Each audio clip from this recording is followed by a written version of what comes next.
오늘 말씀의 제목은 예수 그리스도의 십자가와 나의 십자가의 의미라는 제목입니다. 본문은 갈라디아서 5장 24절과 마태복음 10장 38절입니다. 다 같이 한번 읽어보세요. 그리스도 예수의 사람들은 육체와 함께 그 정욕과 탐심을 십자가에 못 박았느니라. 또 자기 십자가를 지고 나를 따르지 않는 자도 내게 합당하지 아니하리라. 우리 신앙인들은 십자가라는 단어를 성경에서 많이 읽었을 것입니다. 그리고 설교도 십자가라는 그 설교를 많이 들었을 것입니다. 성경에서의 십자가는 정확히 어떤 뜻이 있고 어떤 의미가 있는지, 그리고 예수 그리스도는 나의 죄로 인해서 십자가를 지셨다고 합니다. 그러면 나는 십자가를 안 져도 되는가요? 그러나 성경을 자세히 살펴보면 자기 십자가를 지고 오라고 말씀하고 있습니다. 뿐만 아니라 성경은 개인마다 져야 할 십자가의 의미와 수준이 다 다른 것을 찾아볼 수 있습니다. 예수 그리스도는 십자가를 지고 죽은 지 사흘 만에 부활을 하셨습니다. 그러면 나는 내 십자가를 지고 난 후에 나의 모습은 어떻게 되어야 하는가요? 그분이 지셨던 십자가와 내가 져야 할 십자가는 같은 십자가일까요? 이런 것에 대해서 오늘 자세히 살펴보도록 하겠습니다. 본문 갈라디아서 5장 24절에 그리스도 예수의 사람들은 육체와 함께 그 정욕과 탐심을 십자가에 못 박았느니라 이렇게 말씀이 되어 있고, 마태복음 10장 38절에는 자기 십자가를 지고 나를 따르라 이렇게 기록이 되어 있습니다. 우리 인간은 육신을 가졌기 때문에 정욕과 탐심을 소유할 수밖에 없습니다.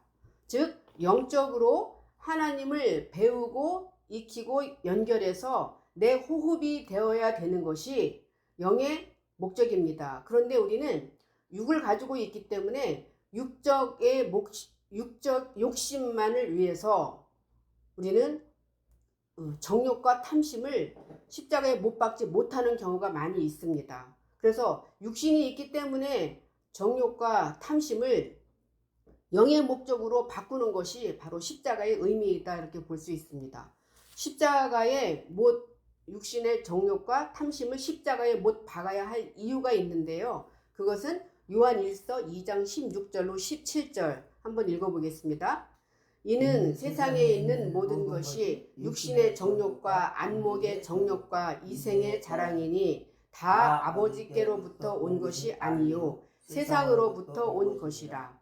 이 세상도 그 정욕도 지나가되 오직 하나님의 뜻을 행하는 자는 영원히 거하느니라. 십자가의 육신의 정욕과 탐심을 십자가에 못 박아야 할 이유는 이생의 자랑이라는 것입니다. 이생의 자랑이 없으면 육신의 정욕과 안목도 우리가 가져야 할 이유가 없는 것입니다. 그리고 다 아버지께로부터 온 것이 아니요 세상으로부터 온 것이다 이렇게 말씀되어 있는데요. 히브리어 원어에는 이 세상이라는 단어가 없어요. 나의 일생이다 이렇게 되어 있습니다. 나의 일생 동안에 우리는 육신의 정욕과 안목을 향해서 이 세상을 살아갈 수밖에 없다. 그래서 이것을 우리는 버려야 된다는 것입니다. 그렇지 않으면 이 육신의 정욕과 탐심이 계속 자라고 자라서 욕심까지 되어서 나중에는 고난과 고통과 어떤 불행으로 이 육신의 정욕과 탐심이 이어진다는 것입니다. 십자가에 못 박아야 할 이유가 또 로마서 8장 5절로 7절 다 같이 한번 읽어보세요. 육신을 따르는 자는 육신의 일을, 영을 따르는 자는 영의 일을 생각하나니 육신의 생각은 사망이요 영의 생각은 생명과 평안이니라. 육신의 생각은 하나님과 원수가 되나니 이는 하나님이 법에 굴복하지 아니할 뿐 아니라 할 수도 없음이라. 육신의 생각이 반드시 사망을 해야 된다는 것입니다. 왜냐하면 육신의 일을 계속해서 향해서 갈 수밖에 없다. 나의 욕심이 이제 과하게 되어서 나중에 탐심으로 가는 것이죠. 영을 따르는 자는 영의 일을 생각하고, 그래서 육신의 생각은 반드시 사망을 해야 되는 것입니다. 그것은 하나님과 원수가 되는 것입니다. 하나님과 반대편에 있는 것입니다. 그래서 이 육신의 생각은 하나님의 법에 굴복할 수가 없어요. 육신의 일은 계속 육신적으로 인생을 향해서 나아갈 수밖에 없는 것입니다. 또 육신의 사고방식을 십자가에 못 박아야 할 이유는 갈라디아서 5장 17절로 21절에도 정확히 나와 있습니다. 읽어보겠습니다. 육체의 소욕은 성령을 거스리고 성령은 육체를 거스리나니 이 둘이 서로 대적하므로 너희가 원하는 것을 하지 못하게 하려 함이니라. 너희가 만일 성령의 인도하시는 바가 되면 율법 아래에 있지 아니하리라. 육체의 일은 분명하니 곧 음행과 더러운 것과 호색과 우상숭배와 주술과 원수 맺는 것과 분쟁과 시기와 분냄과 당짓는 것과 분열함과 이단과 투기와 술취함과 방탕함과 또 그와 같은 것들이라. 전에 너희에게 경계한 것 같이 경계하노니 이런 일을 하는 자들은 하나님의 나라를 유업으로 받지 못할 것이요. 아멘. 이 육체의 소욕은 하나님과 대적한다는 것입니다. 그리고 율법 아래에서 벗어날 수가 없다. 율법으로 모든 것을 판단한다는 것입니다. 그 내용은 음행, 더러운 것, 호색, 우상숭배, 주술, 원수 맺는 것, 분쟁, 시기, 분열, 이단 이런 모든 것이 다 육신의 소욕 때문에 영과 반대되기 때문에 이런 모든 것들을 버리려면은 십자가에 못 박아야 된다 이렇게 말씀하고 있습니다. 야고보서 4장 1절로 3절에도 같은 내용입니다. 너희 중에 싸움이 어디로부터 다툼이 어디로부터 나느냐 너희 지체 중에서 싸우는 정욕으로부터 나는 것이 아니냐 너희는 욕심을 내어도 얻지 못하여 살인하며 시기하여도 능히 취하지 못함으로 다투고 싸우는도다.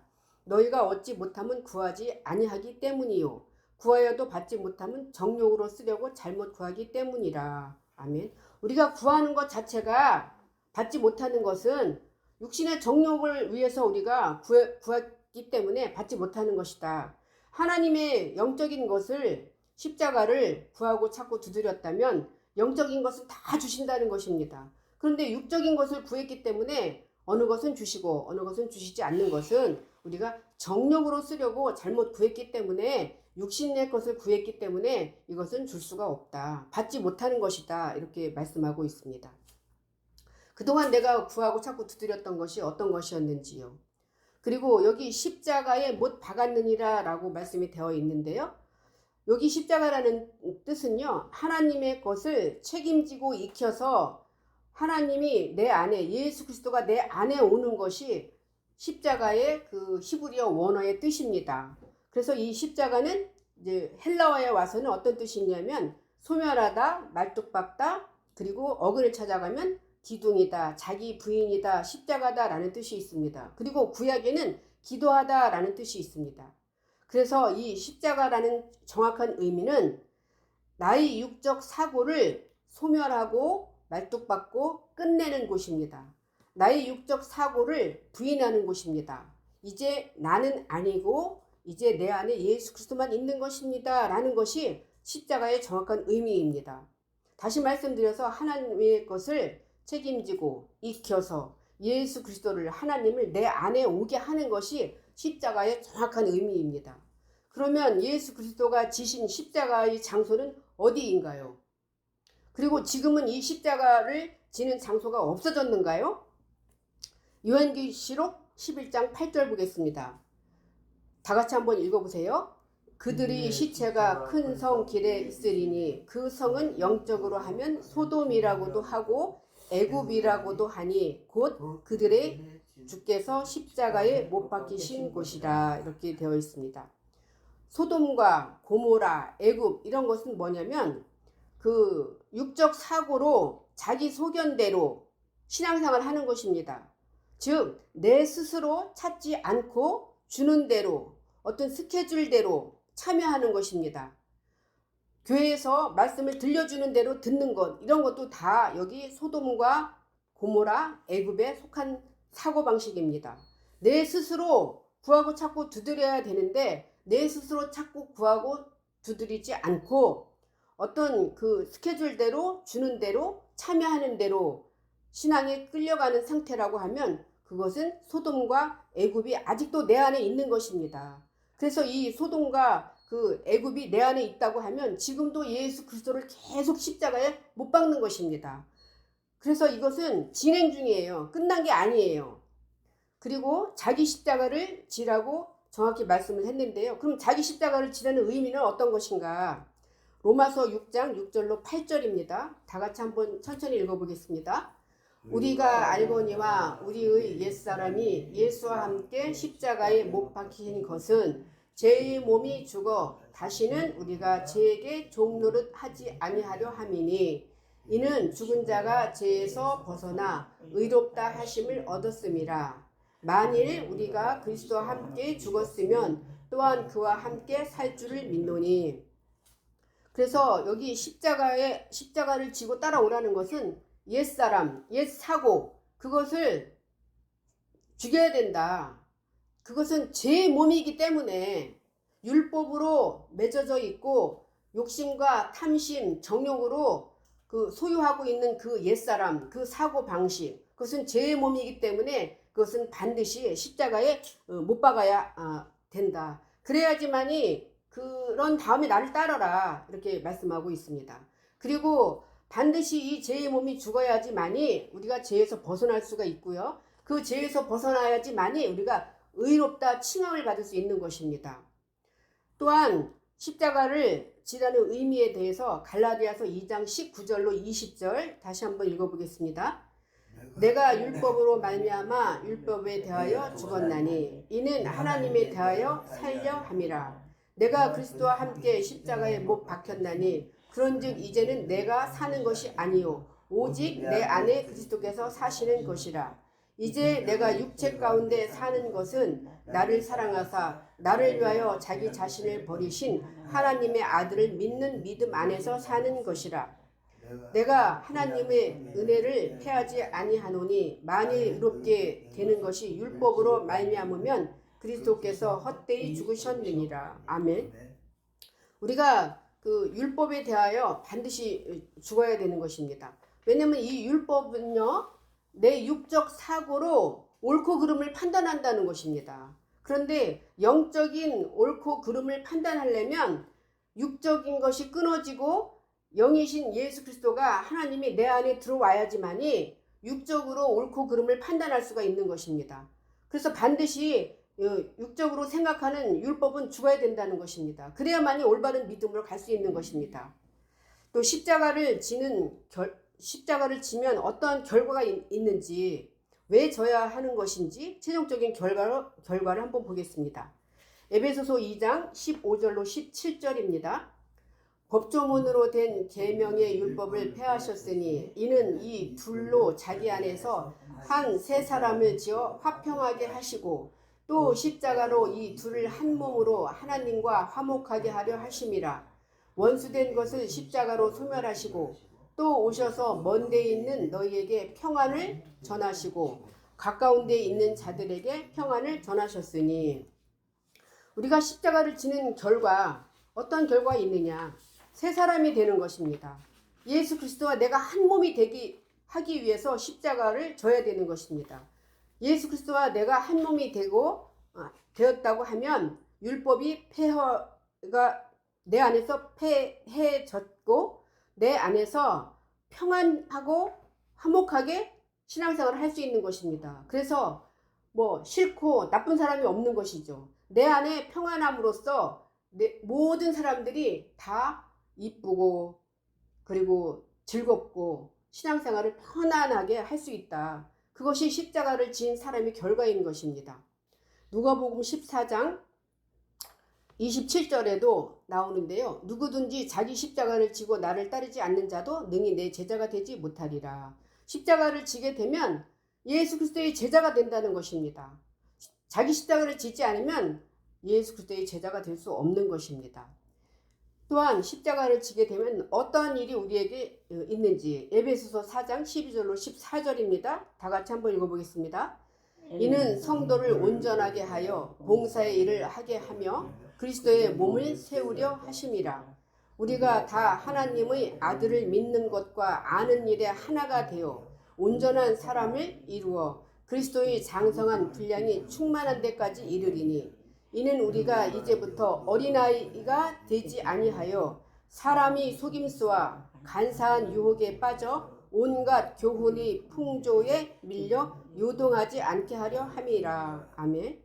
우리가 십자가를 지게 되면 예수 그리스도의 몸이 된다는 것입니다. 그래서 그리스도의 일부가 되는 것이죠. 그래서 그리스도의 눈, 코, 입, 손, 발 역할을 해야 되는 것입니다. 그러면 우리는 온전한 사람이 될 수 있는 것이죠. 그래서 그리스도의 장성한 분량까지 충만한 데까지 이르게 되고요. 세상의 어떤 풍조와 어떤 육적인 사고방식에 끌려다니지 않을 수도 있는 것입니다.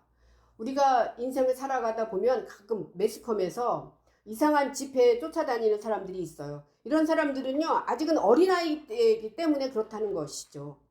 사람이 속임수와 간사한 유혹에 빠져 들어갔기 때문에 이상한 집회에 가서 하나님을 욕되게 하는 사람들도 많이 있다는 것입니다.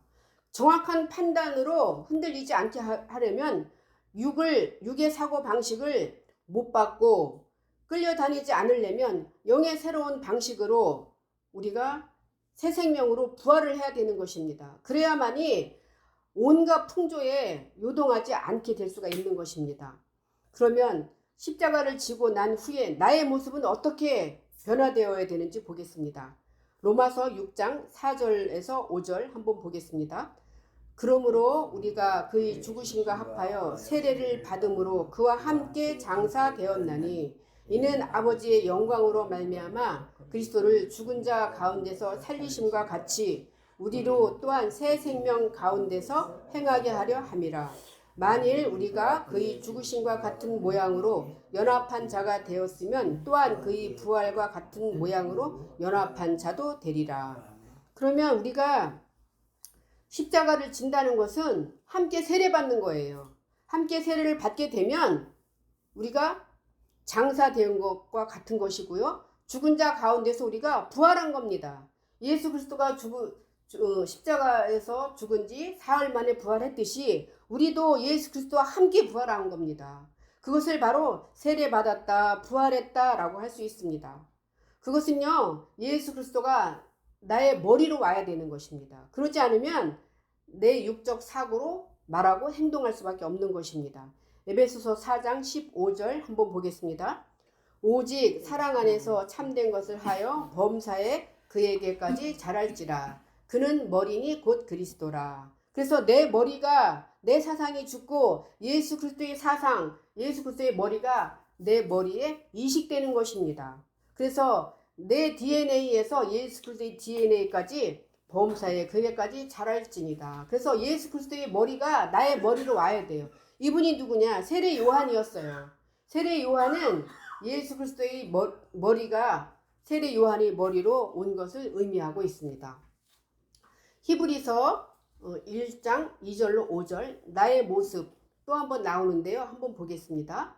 이 모든 날 마지막에는 아들을 통하여 우리에게 말씀하셨으니 이 아들을 만유의 상속자로 세우시고 또 그로 말미암아 모든 세계를 지으셨느니라. 이는 하나님의 영광의 광채시요 또 본체의 형상이시라. 그의 능력의 말씀으로 만물을 붙드시며 죄를 정결하게 하는 일을 하시고 높은 곳에 계신 지극히 크신 이의 우편에 앉으셨느니라. 그가 천사보다 훨씬 뛰어남은 그들보다 더욱 아름다운 이름을 기업으로 얻으심이니 하나님께서 어느 때에 천사 중 누구에게 너는 내 아들이라 오늘 내가 너를 낳았다 하셨으며 또다시 나는 그에게 아버지가 되고 그는 내게 아들이 되리라 하셨느냐. 아들은 상속자입니다. 그래서 우리가 십자가를 지고 나면 부활을 하게 되고요.